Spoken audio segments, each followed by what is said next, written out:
फुटपतिया गायकों, तुम किसी के बहन बेटी को बदनाम तो करो, अब जनता तुझे बेनकाब कर देगी और जूता से पीट कर तेरा हिसाब कर देगी। नमस्कार, मैं कवि बाला बिहारी। 2 दिन पहले भोजपुरी में फैले अश्लीलता पर मैंने एक कविता लिखा था, जिसे सुनने के बाद 99% लोगों ने अपना सकारात्मक प्रतिक्रिया भी दिया और 1% लोगों ने ये बोला कि मैं जातिवाद फैला रहा हूं। तो उन लोगों को मैं बता दूं कि गाने के माध्यम से सबसे ज्यादा जातिवाद ये भोजपुरी के गायक फैलाए हैं, जो हमारे समाज में आपसी सौहार्द और प्रेम के लिए घातक है। और पता नहीं इनको सर्टिफिकेट किसने दिया है, जो ये जब चाहे जिस पे चाहे उस पे अश्लील गाना गा सकते हैं। जब हमारे देश के राष्ट्रपिता महात्मा गांधी पर एक गायक और गायिका अश्लील गाना गा सकते हैं, तो आम लोगों की तो बात ही क्या है। आम लोगों में से रिंकिया, पिंकिया, लुलिया, नीलुआ, चिंटुआ के दीदी से लेकर चाची के बाची या खेसारी की बेटी की बात ही क्या करना।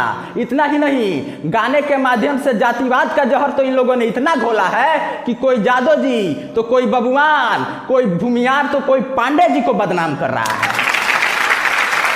महतो जी के खेत बाबू साहब के दलान से, पांडे जी के पलानी से और जादव जी के बथानी से ज्यादा हो गया, फिर किसी पूरे जाति की टोली को आज के भोजपुरी के गायक गाने से ही नाच दे रहे हैं।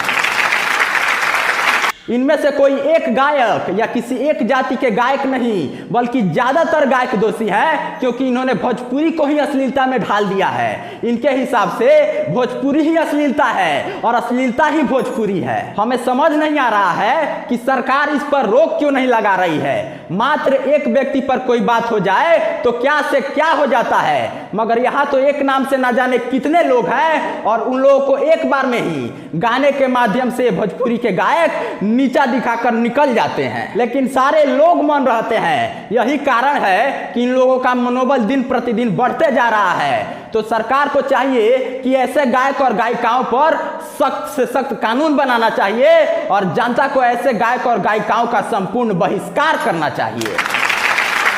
खेसारी के बेटी पर जो गाना गाया वो भी एक गायक ही है, लेकिन वो छोटा गायक है, इसलिए खेसारी उसे थप्पड़ से पिटवा रहे थे। मैंने पहले भी कहा था कि बड़े जो करते हैं छोटे उसी का अनुसरण करते हैं। आपने जो गाना गाया उसी के रिटर्न में वो गाना गा दिया, तो आप उसके पूरे खानदान को मिटाने की बात कर रहे हैं, वो भी सिर्फ 4 से 5 लाख रुपया में। याद रखिए खेसारी कि जनता जितना तेजी से प्यार, शोहरत और अपनी आंखों में बिठाती है, उतना तेजी से जनता नजरों से गिरा भी देती है। इस बात का स्मरण रखिए और ध्यान दीजिए कि ये जनता है, ना इस पार करेगी ना उस पार करेगी, कि ये जनता है, ना इस पार करेगी ना उस पार करेगी, बिचही में टांग के लटकाए रहेगी।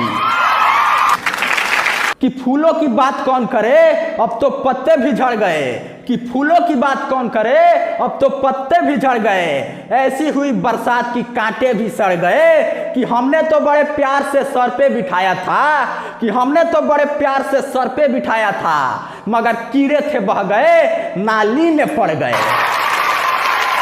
मित्रों, हमारे इस वीडियो को आप लोग ज्यादा से ज्यादा शेयर कीजिए, ताकि इन भोजपुरी गायक और गायिकाओं का अकल ठिकाने आ जाए, समाज में फैले अश्लीलता दूर हो और जनता जागरूक हो। और YouTube पे सर्च कीजिए कवि बाला बिहारी गोपालगंज, और देश हित में हमारे सभी कविताओं को सुनिए और हमारे चैनल को भी सब्सक्राइब कीजिए और साथ ही बेल आइकन को जरूर दबाइए। जय हिंद, जय भारत।